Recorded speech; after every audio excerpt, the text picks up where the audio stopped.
Farming చేస్తున్న students, వ్యవసాయం చేస్తున్న ప్రజెంట్ కావచ్చు, అంతకు ముందు కావచ్చు, వ్యవసాయం చేస్తున్నటువంటి స్టూడెంట్స్ పరిస్థితి ఒక అయోమయ గోచరంగా స్టార్ట్ అయింది. సో వాళ్ళకి నెక్స్ట్ ఏం చేయాలి, అసలు మేము ఫార్మింగ్ చేసేదే, వాళ్ళకి కొంచెం ఇంట్రెస్ట్ ఉండి కూడా వ్యవసాయం దాని మీద కోర్స్ చేస్తూ ఉన్నారు. సో అలాంటి స్టూడెంట్స్ లైఫ్ ఏం కావాలి, సో ఏం చెప్తావు నువ్వు? మేడం నిజంగా మేడం ఈరోజు అగ్రికల్చర్ స్టూడెంట్స్ పరిస్థితి చూస్తే నిజంగా బాధాకరంగా ఉంది మేడం.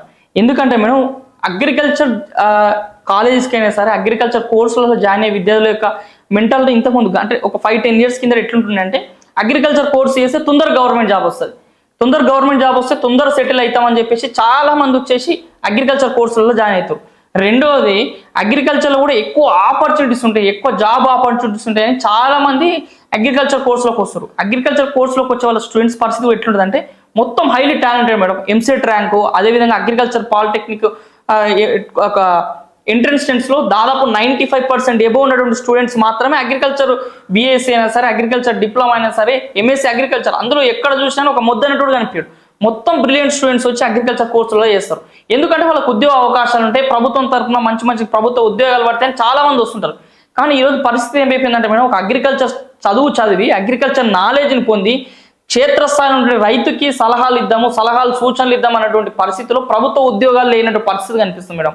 ఈరోజు ఒక ఎంఎస్సీ అగ్రికల్చర్ పిహెచ్డి చేసి అసిస్టెంట్ ప్రొఫెసర్లుగా మారాల్సినటువంటి విద్యార్థుల యొక్క పరిస్థితి ఈరోజు యూనివర్సిటీలకే పరిమితం అయిపోయి ఇంకా రోడ్ల మీద ఈరోజు మనందరూ తెలిసిందే బీటెక్ చేసే ఉద్యోగాలు లేవు. ఈరోజు పిహెచ్డి అదేవిధంగా ఎంఎస్సీ అగ్రికల్చర్ చేసినటువంటి విద్యార్థుల పరిస్థితి కూడా ఆ విధంగా అయిపోయింది. ఇంకా ఉద్యోగాలు లేక ఉద్యోగాల కోసం చదువుతూ ఎప్పుడెప్పుడు పోస్టులు పడతాయా, ఎప్పుడెప్పుడు రైతులకు పనిచేద్దామా, ఈరోజు అనేకమైనటువంటి సమాచారము అనేక విధాలుగా నాలెడ్జ్ సంపాదించి రైతుల కొరకు కొత్త పద్ధతుల గురించి కొత్త సాగు విషయాల గురించి మొత్తం ఒక నాలెడ్జ్ భాండాగారంగా ఉన్నటువంటి వ్యవసాయ విద్యార్థులు రైతు స్థాయిలో పనిచేయలేకపోతారు. ఎందుకంటే ప్రభుత్వం తరఫున ఉద్యోగాలు లేవు, అదేవిధంగా ప్రభుత్వ ఉద్యోగాలు లేవని ప్రైవేట్ ఉద్యోగాలలో జాయిన్ అయితే వాళ్ళు చదివిన కోర్స్ ఏమో ఎంఎస్సీలు పిహెచ్డీలు చేస్తారు, వాళ్ళకి 20,000 ఇచ్చి 25,000 ఇచ్చి వాళ్ళని ఒక ఉద్యోగస్తునిగా కాకుండా ఒక జస్ట్ ఏదో ఒక పనులు లెక్క చూస్తే ఇంకా ఈరోజు వ్యవసాయ విద్యార్థుల పరిస్థితి ఏ విధంగా అయిపోతుంది మేడం. కాబట్టి చాలా మంది వ్యవసాయ విద్యార్థులు అసలు ఎంఎస్సీలు పిహెచ్డీలు చేసి ఈరోజు సరైన ఉద్యోగాలు లేక వాళ్ళు ఏం చేయాల్సిన, అసలు రైతు స్థాయిలో పనిచేయాల్సిన అవసరం ఉంది కానీ వాళ్ళు పనిచేయలేని పరిస్థితుల్లో అయిపోయి అయోమయ పరిస్థితులు ఉన్నారు. ప్రభుత్వాలు కూడా ముందుకు రావాలి. ఈరోజు రేపటి దేశం ఉండాలంటే రైతులు ఉండాలి. అలాంటి రైతుల కోసం సేవ చేసే వ్యక్తులు ఎవరైనా ఉన్నారంటే అది వ్యవసాయ విద్యార్థులు.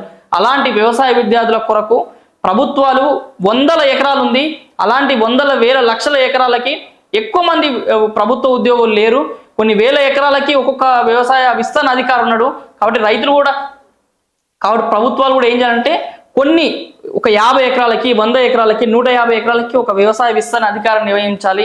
అదేవిధంగా వ్యవసాయ శాస్త్రవేత్తల యొక్క సంఖ్యను పెంచాలి, అసిస్టెంట్ ప్రొఫెసర్లు కావాలి ప్రభుత్వానికి. కాబట్టి ఇవన్నిటిపైన ఆలోచన చేయాల్సిన అవసరం ఉంది. ఎప్పుడైతే వ్యవసాయ శాఖకి అదేవిధంగా వ్యవసాయంలో ఉన్నటువంటి అధికారుల సంఖ్య పెంచుతుందో అప్పుడు వ్యవసాయం అనేది డెవలప్ అయ్యే అవకాశం ఉంటుంది, రైతులకు ఇంకా మరింత సమాచారం అందజేయాల్సిన అవసరం ఉంటుంది. కానీ ఈరోజు వ్యవసాయ విద్యార్థులకు ప్రభుత్వ ఉద్యోగాలు లేక బయట ఎక్కడన్నా జాబులు చేయాలంటే జాబులు లేక, ఒకవేళ జాబులు ఉన్నా కానీ సరైన జీతాలు లేక చాలా వరకు ఇబ్బందులు పెడుతున్నారు మేడం. కాబట్టి ఈరోజు వ్యవసాయ విద్యార్థుల యొక్క పరిస్థితి కొంతవరకు అయితే అయోమయంగానే ఉంది. శివ, నీ ఆవేదనలో అర్థం ఉంది. అండ్ ప్రతి ఒక్కరికి కూడా అంటే నువ్వు చెప్తున్న పాయింట్స్ రీచ్ అవ్వాలి అంటే ప్రతి ఒక్కళ్ళలోనూ ఒక ఆలోచన విధానం అనేది కంపల్సరిగా పరిజ్ఞానం అవేర్నెస్ వస్తేనే ప్రతి ఒక్కళ్ళలోనూ చేంజ్ వస్తుంది. చెప్పేవాళ్ళు లేక కొంత చాలా మంది కూడా వెనకబడిపోతూ ఉన్నారు. సో ఇలా చెప్తే కంపల్సరిగా ఒకరు కాకపోతే ఒకరిలో అయినా మనకి విజ్ఞానం అనేది వచ్చే అవకాశం ఉంది. And at the same time ఇప్పుడు స్టూడెంట్స్ లో కావచ్చు, రైతుల్లో కావచ్చు, అంటే ఎలాంటి సహాయ సహకారాలు కావాలని నువ్వు కోరుకుంటున్నావు? నిజంగా మేడం, ఒక అగ్రికల్చర్ కోర్సులు చేస్తుంటే విద్యార్థులకి నేను నా తరఫున ఇచ్చేటువంటి సూచనలు ఏంటంటే, ఈరోజు ప్రభుత్వ ఉద్యోగాలు లేకపోయినప్పటికీ కూడా ప్రభుత్వాలు కూడా ఉద్యోగాలు ఇవ్వనప్పటికీ కాకపోతే వ్యవసాయ రంగంలో ఉన్న అన్ని రంగాల్లో వ్యవసాయ విద్యార్థులకి చోటును కల్పించాల్సిన అవసరం ఉంది.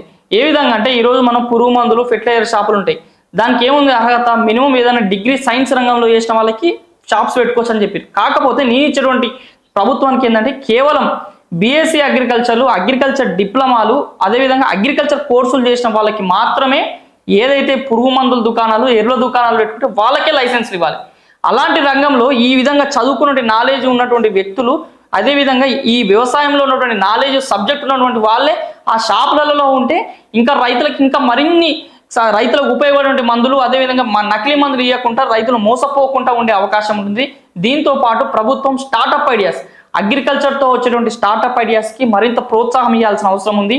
దీంతో పాటు అగ్రికల్చర్లో స్టార్టప్ ఐడియాతో వచ్చినటువంటి వాళ్ళకి ప్రభుత్వము గ్రామీణ స్థాయిలలో కొత్త కొత్త ప్రాజెక్ట్స్ పైన వాళ్ళకి ప్రభుత్వ సహాయం అందించాలి. ఈరోజు వ్యవసాయ రంగంలో అనుబంధ రంగమైనటువంటి డైరీ రంగం ఉంది.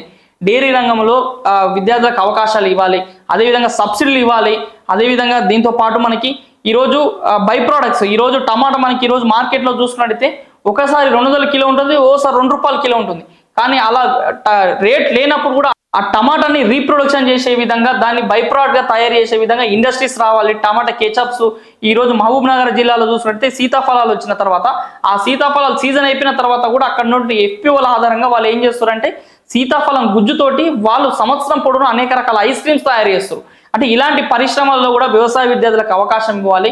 అదేవిధంగా రానున్న రోజులలో వ్యవసాయ యంత్రాల పైన, అదేవిధంగా అగ్రికల్చర్ మెషినరీస్ రైతు అందుబాటులోకి రావాలి. కాబట్టి ప్రతి మండలానికి ఒక అగ్రికల్చర్ మెషినరీస్ ప్లేస్ పాయింట్ అనేది తీసుకురావాలి. అందులో వ్యవసాయ విద్యార్థులకు చోటు కల్పించాలి, వ్యవసాయ ఉద్యోగాలు పెంచాల్సిన అవసరం ఉందని నేను ఈరోజు ప్రభుత్వానికి తెలియజేస్తున్నా. అదేవిధంగా వ్యవసాయ విద్యార్థులు కూడా మీ నాలెడ్జ్ ద్వారా మీరే సొంతగా స్టార్టప్ ఐడియాస్లో అయినా సరే, మీరే సొంత బిజినెస్లో అగ్రికల్చర్ని ఉపయోగించుకుని రకరకాల విషయాల్లో, విత్తనాల్లో పైన, సీడ్ ప్రొడక్షన్ పైన, అదేవిధంగా మనమే సొంత కంపెనీలు పెట్టే విధంగా మనందరం ముందుకు సాగితే ఖచ్చితంగా వ్యవసాయ అభివృద్ధి జరుగుతుంది. మనం కూడా ఈ ఉద్యోగాలకు, ప్రభుత్వ ఉద్యోగాలకే పరిమితం కాకుండా మనమే సొంతంగా ఉద్యోగాలు క్రియేట్ చేసుకునే అవకాశానికి మనమే సొంతంగా ఉద్యోగాలు క్రియేట్ చేసుకునే అవకాశం మన వ్యవసాయ విద్యార్థులకు ఉంది.